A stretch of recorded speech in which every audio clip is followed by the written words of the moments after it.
Hello everyone, welcome to my channel Supreme Divine Power.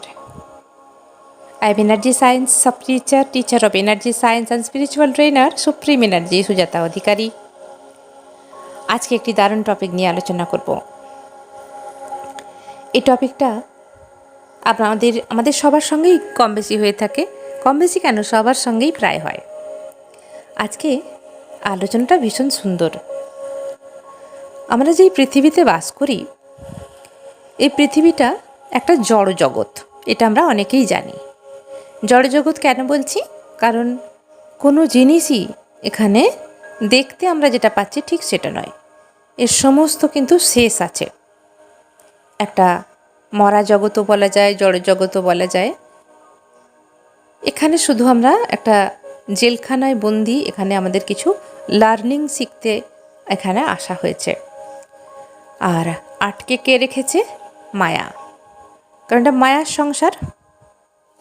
আমরা যে এখানে এসেছি, এটা একটা মায়ার সংসার। তো মায়ায় আবদ্ধ হয়ে আছি। কিসের মায়া? বাবা মার সঙ্গে মায়া, ভাই বোনের সঙ্গে মায়া, লাভার্সের সঙ্গে মায়া, হাজব্যান্ড অ্যান্ড ওয়াইফের মায়া, মা ছেলের সম্পর্কে মায়া, ভাই বোনের মায়া, বাবা মেয়ের সঙ্গে মায়ার বন্ধনে আটকে আছেন। এছাড়া আমরা ঘরবাড়ির মধ্যে মায়ায় আটকে আছি। বাড়ি গাড়ি, আমাদের বিভিন্ন পোশাক আশাক মায়ার মধ্যে আটকে আছি। বাড়ির যে কোনো আসবাবপত্রের মধ্যে আমরা মায়ায় আটকে আছি। টাকা পয়সার মায়ায় আমরা আটকে আছি। যেগুলোই পৃথিবীতে, যেগুলো ছাড়া চলে না, আমরা সেই সমস্ত কিছু মায়ার বন্ধনে আটকে আছি। এবং দেখা যায় এই মায়া অনেকে কাটাতে পারে না। সারা জীবন যক্ষের ধনের মতো সব কিছু আগলে থাকে এবং মৃত্যুর সময় এলেও সেই মায়া ত্যাগ করতে পারে না। হতে পারে জামা কাপড়ের মায়া, এরকমও ভাবতে থাকে যে আমার এত জামা কাপড়, আমি যখন মারা যাব তখন এগুলো কি হবে। ভাবতে থাকে অনেক মানুষ, আমার এই বাড়িটার কি হবে, জায়গা জমির কি হবে, এত কষ্ট করে ফ্যাক্টরি বানালাম সেটার কি হবে। ছেলেদের হাতে দিয়ে গেলেও মন থেকে হয়তো শান্তি পায় না যে ঠিক কিভাবে চালাবে। তো এটা হলো মায়ার সংসার বা মায়ার দুনিয়া। কিন্তু এই মায়া, আমি এই নাম দিয়েছি মায়া একটা আঠা। এই যে পৃথিবীর মায়া একটা আঠা, গাম, যেই আঠা আমাদের সবাইকে একসঙ্গে আটকিয়ে রাখে। আমি স্পিরিচুয়ালিটিতে শেখাই খুব সহজভাবে, যাতে বাচ্চারা সুন্দরভাবে বুঝতে পারে এবং স্পিরিচুয়ালিটিটা কঠিন হলেও অনেক এনজয়ের সঙ্গে তারা নিতে পারে। সেজন্য কিছু কিছু আমি ইউটিউবের ভিডিওদের মাধ্যমে আমি নিজের মত থেকে কিছু নাম আমি এখানে দিয়ে থাকি। তাহলে এই মায়াকে, মায়ার সংসারকে আমি আঠা বলে বলছি। আঠা কীরকম আঠা? আমাদের একে অপরের সঙ্গে সম্পর্কটাকে আঠার মতো জড়িয়ে থাকে। কিন্তু সব জিনিসেরই তো এক্সপায়ার ডেট আছে, তাই না? সব জিনিসের, পৃথিবীর মধ্যে যা কিছু পাওয়া যায় সব কিছুর কিন্তু একটা এক্সপায়ারি ডেট আছে। যাই কিছু আপনি মার্কেট থেকে নিয়ে আসুন না কেন, খাবার হতে পারে, জামা কাপড় হতে পারে, আসবাবপত্র হতে পারে, সব কিছুর কিন্তু একটা এক্সপায়ারি ডেট আছে বা সময় আছে। সেই সময়ের পর সেই জিনিসটা আর কাজ লাগে না, সে মেডিসিন হোক যাই হোক। এক্সপায়ার ডেট দেখে আমরা সবসময় যে কোনো জিনিস কিনি। কিন্তু আমরা জানি এটা মায়ার দুনিয়া, মায়ার সংসার। সর্বদা মায়া আমাদের আষ্টে পৃষ্ঠে ঘিরে রেখেছে। কিন্তু আবার আমি এখানে বলছি মায়া একটা আঠা, আবার তার আবার এক্সপায়ারি ডেট আছে। আমি বুঝিয়ে দিচ্ছি ব্যাপারটা। দেখুন, আমরা যখন ছোট থাকি বা ছোট ছিলাম, যারা এখনও আছেন ছোট, তাদের কাছে তাদেরকে মায়া কিভাবে জড়িয়ে আছে? তার পরিবারের মা, বাবা, ঠাম্মা, দাদু, পিসি, কাকা, জ্যাঠা, জেঠি, এরা সবাই যেন একসঙ্গে একটা মায়ার বন্ধনে জড়ানো আছে। এছাড়া মামার বাড়ির মামা, মাসি, দিদা, দাদু, একটা বাচ্চাকে সবাই ভালোবাসে কত না। সেই বাচ্চাটার উপর সবার যেন একটা মায়া। কোথায় গেল দেখ, খেলো কিনা দেখ, পড়ে গেল কিনা ধর, ঘুমোচ্ছে কিনা দেখ, বারবার লক্ষ্য কর। মায়ার বন্ধনে ধীরে ধীরে আকৃষ্ট হয়ে যায়। এবং মায়া আছে বলেই আমরা কিন্তু এই দুনিয়ায় বাঁচতে পারছি। সেটা অন্য কোনো ভিডিওতে আর একদিন বলবো। আজকে বলবো মায়ার এক্সপায়ারি ডেট কি হয়। অফকোর্স হয়, কারণ আমরা যখন ছোট থাকি তখন মায়ার বন্ধনে আমরা বাবা মার সঙ্গে বেশিরভাগ বেঁধে থাকি। বাবা মাই হলো আমাদের আপন, তার চেয়ে বড় আর কেউ নেই। সব বাচ্চারাই মনে করেন আমার মা সবচেয়ে ভালো রান্না করতে পারে, আর আমার বাবা সবচেয়ে বেশি শক্তিশালী, আমার বাবা সব জানে। প্রতিটা বাচ্চার মধ্যে এই কিন্তু কৌতূহল থাকে। সে যেরকম বাড়িরই হোক, গরিব হোক বড়লোক হোক যাই হোক, তার কাছে তার বাবা মাই হলো শ্রেষ্ঠ। তো এইভাবে যখন ধীরে ধীরে ধীরে ধীরে ধীরে ধীরে বড় হয়, যদি তার আরও ভাই বোন হয়, তখন দেখবেন সেই ভাই যদি হয় তো ভাইয়ের প্রতি একটা মায়ার টান, আবার যদি বোন হয় সেই বোনের প্রতি একটা মায়ার টান। কি অপার টান, কি অপার ভালোবাসা। ধীরে ধীরে যত দিন যায় যেন মায়ার জড়িয়ে যায়, আষ্টে পিষ্টে মায়ার মধ্যে জড়িয়ে যায়। এইভাবে চলতে থাকে জীবন, বড় হয়। এইভাবে বেশ কিছু ফ্রেন্ড আসে লাইফে। যখন যেরকম বয়স সেরকম ফ্রেন্ড আসে। ছোট বয়সের ছোট, বড় বয়সের বড়, মাঝারি বয়সের মাঝারি।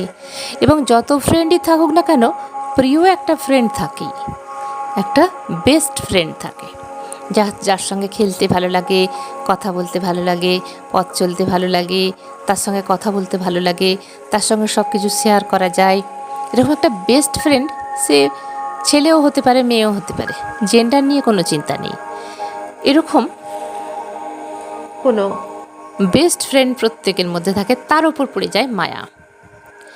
আবার ঘরবাড়ির ওপর মায়া পড়ে যায়। যে জায়গায় আমরা থাকি ছোটোবেলা থেকে, সেই ঘরটার প্রতি মায়া, পুরো বাড়িটার প্রতি মায়া, তারপর ঘরটার প্রতি মায়া, যেই রুমটার মধ্যে আমরা থাকি সেই রুমটার মধ্যে মায়া, এবং যে বেডের ওপর আমরা থাকি সেই বেডটার ওপর মায়া, যে টেবিলে পড়াশোনা করি সেই টেবিলটার ওপর মায়া, যে ঘড়িটা আমরা পরি সেই ঘড়িটার ওপর মায়া, জামা কাপড়ের ওপর মায়া, আলমারির ওপর মায়া, সব কিছুর ওপর মায়া আষ্টে পিষ্টে জড়িয়ে থাকে। এবারে ধীরে ধীরে ধীরে ধীরে ছেলেমেয়েরা যখন বড় হয়, তখন কি হয়, রুম চেঞ্জ করতে হয়। যেরকম যদি কোনো মেয়ে হয় তাহলে তার বিয়ে হয়ে যায়, বিয়ের পরে সে চলে যায় কোথায়, শ্বশুর বাড়ি, সেই নতুন কোনো জায়গায়। সেই নতুন জায়গায় গিয়ে সেখানে মানিয়ে নিতে শেখা, একটু একটু লজ্জা, একটু একটু লজ্জা ভাঙা, নতুন ঘর, নতুন পরিবার, নতুন সংসার, ধীরে ধীরে ধীরে ধীরে সেই মায়াতে আবার আবদ্ধ হতে থাকেন। এবং ধীরে ধীরে এই মায়ারূপী যে আগে রুমে ছিল সেই রুমের মায়া ধীরে ধীরে এক্সপায়ার হতে থাকে। এই যে মায়ারূপী আঠা ধীরে ধীরে এক্সপায়ার হতে থাকছে, চিট কমে যাচ্ছে, সেই মায়ার চিট কমে যাচ্ছে। আর যদি ছেলে হয় তখন কি হয়, তার যখন বিয়ে হয় তার ঘরটাকে যদি সেই রুমের মধ্যেই থাকে তাহলে সেই নতুন করে অনেকে রং করেন, আসবাবপত্র নতুন নিয়ে আসেন, নতুন করে পর্দা লাগায়, সুন্দর করে তার একটা আলাদা লুক, সেই আগের লুকটা আর রাখে না, নতুন করে একটা লুক দেয়া হয়। এবং সেই ঘরে আর তিনি একা থাকেন না, তার ওয়াইফকে নিয়ে থাকেন। সুন্দর স্বপ্ন, সুন্দর সব কিছু, সেই মোহমায়ায় আবার সেখানে আবদ্ধ হয়ে যান। মায়া এইভাবে, মায়া আঠা এইভাবে কাজ করে। আর যে মেয়েটির বিয়ে হয়ে গেল সে কী করলো, ধীরে ধীরে ভাই বোন মা বাবাকে ছেড়ে সেই নতুন সংসারে পদার্পণ করেন। এবং সেখানে ধীরে ধীরে মন তো বসতে চায় না, একটু একটু করে মন বসাতে হয়, এবং বারবার বাবা মার খোঁজ নেয়, ভাই বোনের খোঁজ নেয়। তখন তো কোনো উপায় ছিল না, চিঠি মারফত। আর এখন ফোনের মাধ্যমে দুবেলাই ফোন করে মাও শুনতে চায় কী করছিস, ঘুমিয়েছিস কি না, খাবার খেয়েছিস কি না। এইভাবে চলতে থাকে ফোনের ওপর ফোন। কিছুদিন যেতে না যেতেই ফোনের অনেকটা কাউন্টিং কমতে থাকে, তখন হয়ে যায় প্রত্যেক দিন হয়তো দুবার ফোন, আবার ধীরে ধীরে কমতে থাকে একবার ফোন। এইভাবে বারবার মেয়েটা এই বাড়িতে আসে, জামাই সঙ্গে নিয়ে বাড়িতে আসে, কিছুদিন কাটিয়ে আবার চলে যায়। এই যাওয়া আসার মধ্যে মধ্যে মধ্যে মধ্যে শ্বশুর বাড়িতে গিয়ে সেখানে আবার তাদের প্রতি, সেই বাড়িটার প্রতি, সেই ঘরটার প্রতি, সেই রুমটার প্রতি, সেই খাট বিছানার আসবাবপত্র, জামা কাপড়, শাড়ি যা কিছু আছে সেখানের প্রতি আবার ধীরে ধীরে ওই মায়া, নতুন মায়া একটা কিনে নিল, মানে নতুন আঠা কিনে নিল ওখানে একটা। সেটা আবার এখন নতুন চিট, সহজে ছাড়বে না। একদম অনেক দিন যাবে।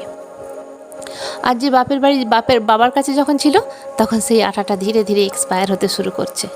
ধীরে ধীরে এক্সপায়ারি ডেট এসেই যাচ্ছে, প্রায় অল্প কিছুদিন বাকি আছে। মেয়ে সেখানে সংসার করছে, আর ছেলেও সংসার করছে, তার নতুন বিবাহিত বউকে নিয়ে আছেন। ধীরে ধীরে মা বাবার থেকে একটু একটু করে আলাদা হয়।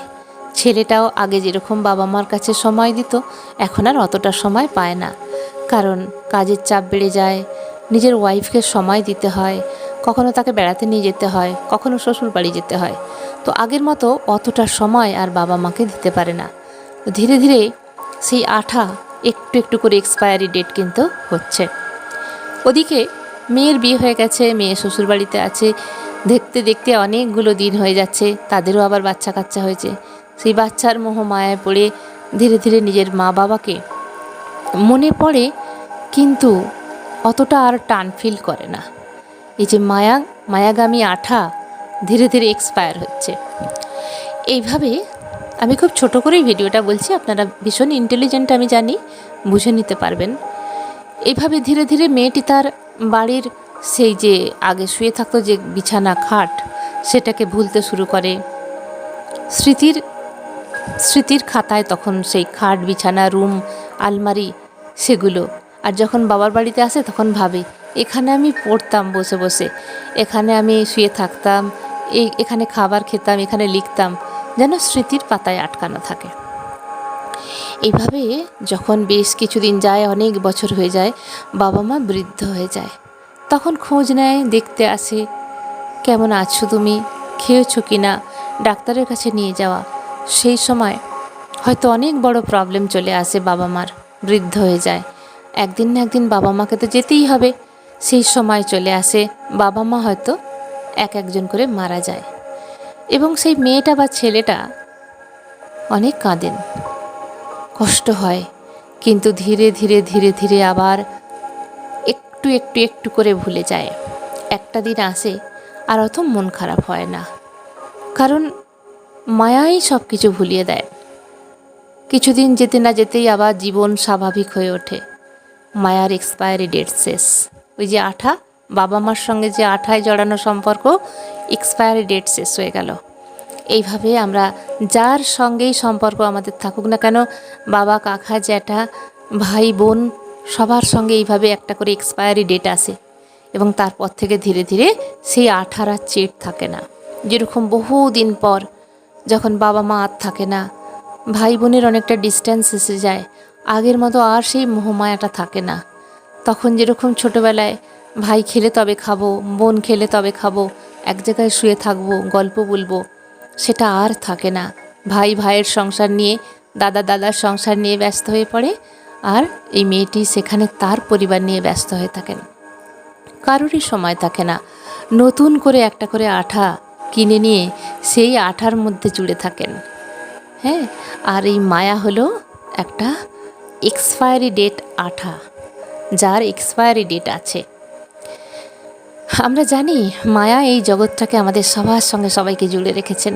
একদিন এই মায়াকে ছেড়ে আমাদেরও পরলোকে চলে যেতে হবে।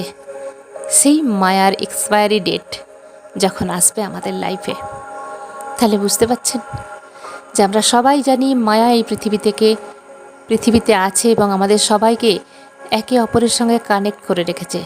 কিন্তু আমরা কি কখনো দেখেছি ভেবে যে ধীরে ধীরে আমাদের মন থেকে কিন্তু একটা সময় আসে, মা বাবা অতটা স্মৃতির পটে থাকে না, আসে কিন্তু অত ডিপার লেভেলে আমরা আর ভাবি না। একটা সময় যখন আসে, অতটা ভাই বোনেদের সঙ্গে আর ডিপার লেভেলে ভাবা হয় না, খুব কম, অতটা আর কষ্ট হয় না, অনেকটা কষ্ট কমে যায়। কারণ সে আর একটা নতুন আঠা কিনে সেখানে সেই আঠার সঙ্গে অ্যাটাচড হয়ে গেছে, আর পুরানো আঠাগুলো এক্সপায়ারি ডেট হয়ে আঠা ছেড়ে গেছে, আর নেই। এইভাবে চলে মায়ার সংসার। মায়া আছে, আমরা সবাই জানি এই পৃথিবীতে মায়া আমাদের সবাইকে আষ্টে পৃষ্ঠে জড়িয়ে রেখেছে, কিন্তু আমরা কখনোই ভাবি না এই মায়ারও এক্সপায়ারি ডেট আছে। আর এই মায়া হলো একটা আঠা, এমন আঠা যে আমাদের সবার সঙ্গে সবার কানেক্টেড করিয়ে রেখে, যেটা চোখে দেখা যায় না, কিন্তু এই আঠারও এক্সপায়ারি ডেট আছে। ভিডিওটি কেমন লাগলো সবাই অবশ্যই জানাবেন। আজকের ভিডিও এখানেই শেষ করলাম। সবাই ভালো থাকবেন, দারুণ থাকবেন, আনন্দে থাকবেন। ধন্যবাদ।